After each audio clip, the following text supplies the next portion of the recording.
So here's a short video to show you the steps I took to upgrade the landing gear wheels on my Apprentice 15E from the standard 2-inch wheels to a 3-inch wheel in an effort to help mitigate some of the problems associated with the smaller wheels when landing and taking off and ground taxiing. As you can see with the stock wheel, we have about an inch of clearance between the ground and the tip of the prop when it's in the vertical position, so it doesn't leave much room for error or for long grass. If you don't have a well kept grass runway, this can give you some problems. You end up cutting the grass and possibly damaging your prop.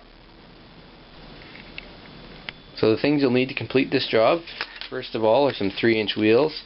I went to my local hobby shop, picked up these guys. They were $5.99 for a set of 2. Had to buy two sets. Now they have a 2mm diameter hole in the hub. The axles on the Apprentice are 3mm, so you're also going to need a 1/8 drill bit to drill out the hubs on the wheels to fit the axles on the Apprentice. You're going to need some aluminum tube or brass or plastic to create a bushing for the front wheel. I'll show you how that works. This is 5/32 tube. I was told that's the proper size for these 3mm axles. That remains to be seen. We'll see. This was about $1.50 I think for this length. I don't have a tube cutter, so I'm going to use a hobby knife, cutting board, and some sandpaper. I'll show you that trick in a minute. And then you need either a couple Phillips screwdrivers or a multi-bit screwdriver with a couple different Phillips bits for getting the wheels on and off and removing the front landing gear. So the first thing we're going to do is remove the landing gear from the plane to do the work. So the rear you just remove the same way you installed them, pinch them and pull them up and they'll come right out. And then the front landing gear, we have to bend the engine cowl out of the way a little bit here, and we loosen the set screw a couple turns, and then that guy pops right out and we're ready to work on those. So what I'm going to do next here is remove these collars on the landing gear in order to get the wheels off. So you just take your Phillips screwdriver, carefully loosen that screw, and the collar will slide right off. Then you can remove your old wheel, and also I'm going to remove this small nylon bushing which was also on the front wheel originally, and we'll go ahead and do the same thing with the back wheels.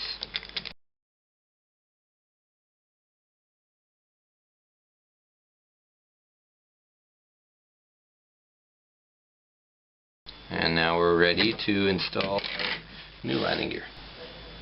So here's a side-by-side comparison of the stock 2-inch wheels. Actually they're just under 2 inches, and the 3-inch wheels that I'm replacing them with.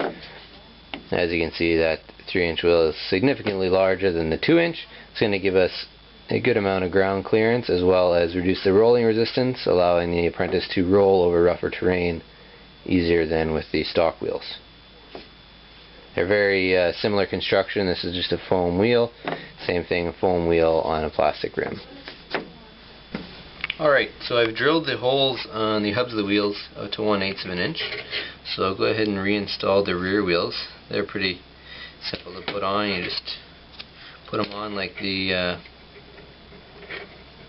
old pair came off.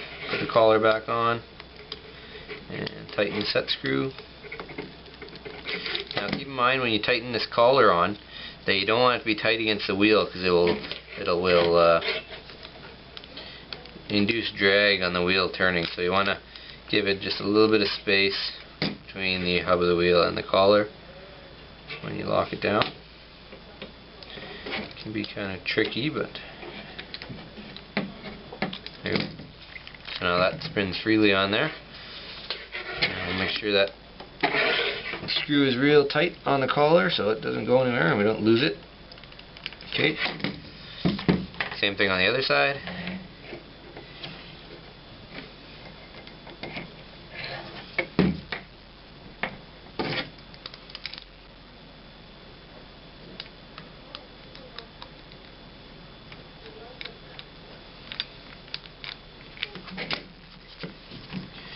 There, that collar's on there too tight so the wheel won't spin properly. So I back that off a little bit.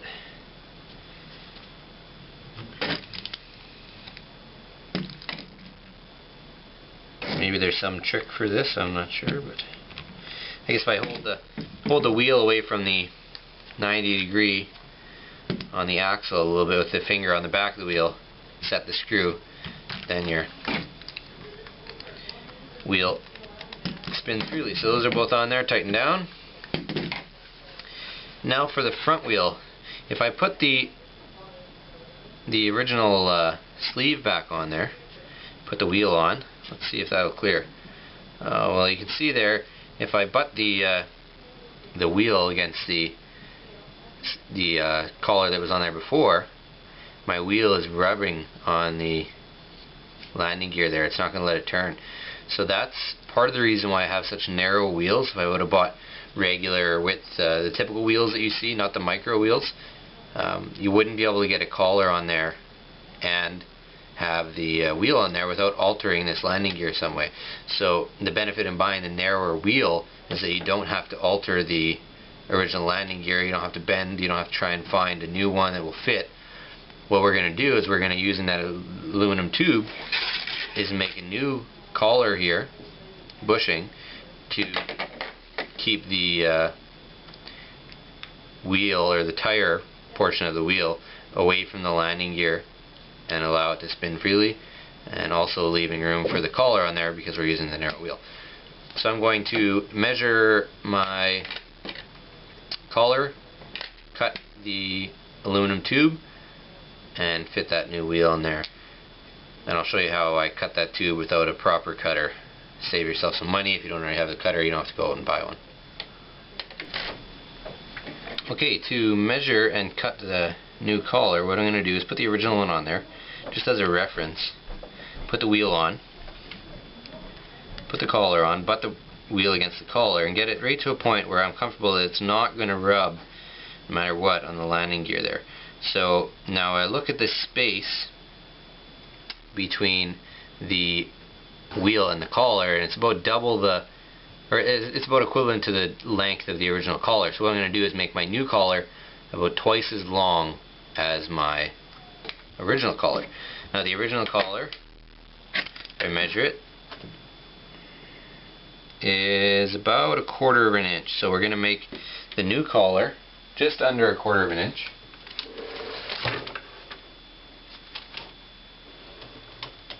Let's grab a marker here to mark that. So measuring the tube,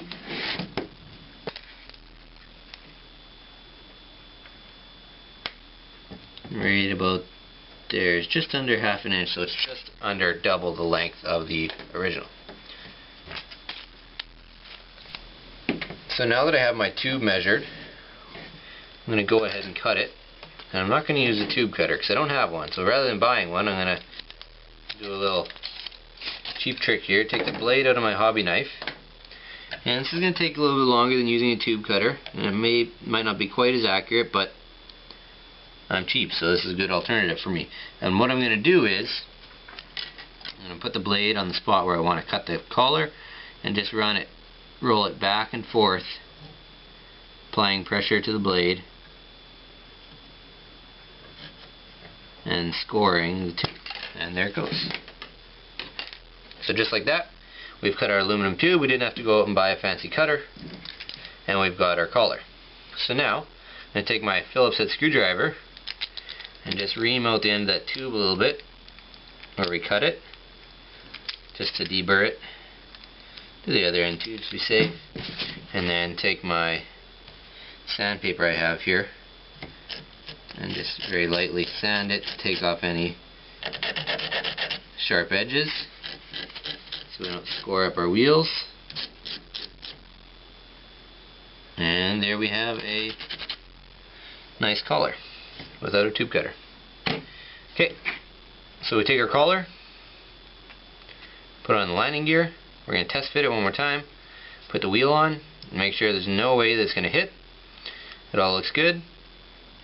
And put our collar back on, give ourselves that little bit of room, a little bit of play there so we're not pinching the wheel, inducing drag on it.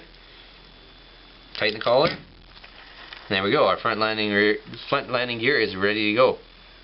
Now I was assured by the guys at my local hobby shop that this collar here isn't going to, or the spacer collar isn't going to cut up the inside of the wheel without a washer. If you really were concerned about it, I guess you could put a washer, a small washer, between the collar and the wheel, but he assured me he's done this many times and he's never had an issue. So I'm going to go with his experience, seeing as I don't have any, and leave it just like that. So now I'll install the landing gear back on the plane and we'll look what the finished product looks like. So now we're going to go ahead and reinstall the landing gear just as the instructions that originally came with the plane instructed.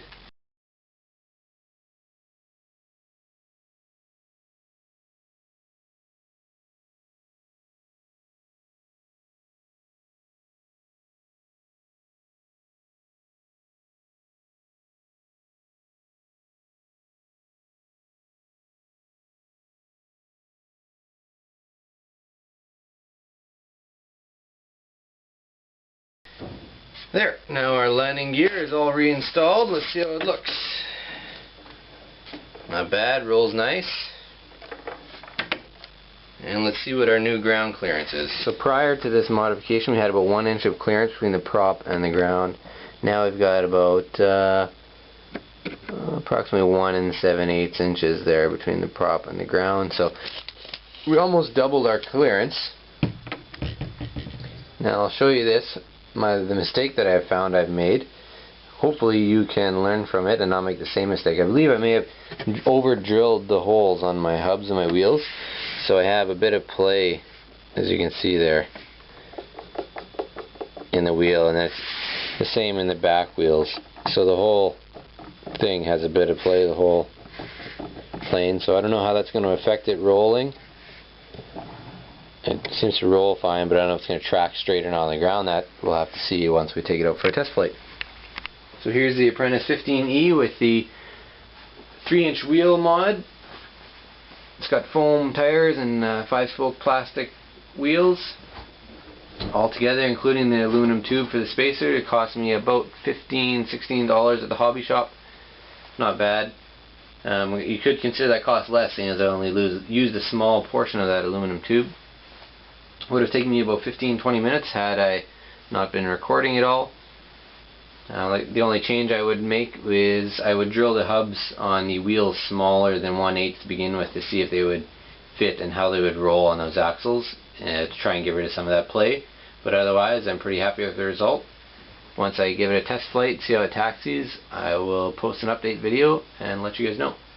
If you have any questions or comments, please leave them below and I'll try to answer.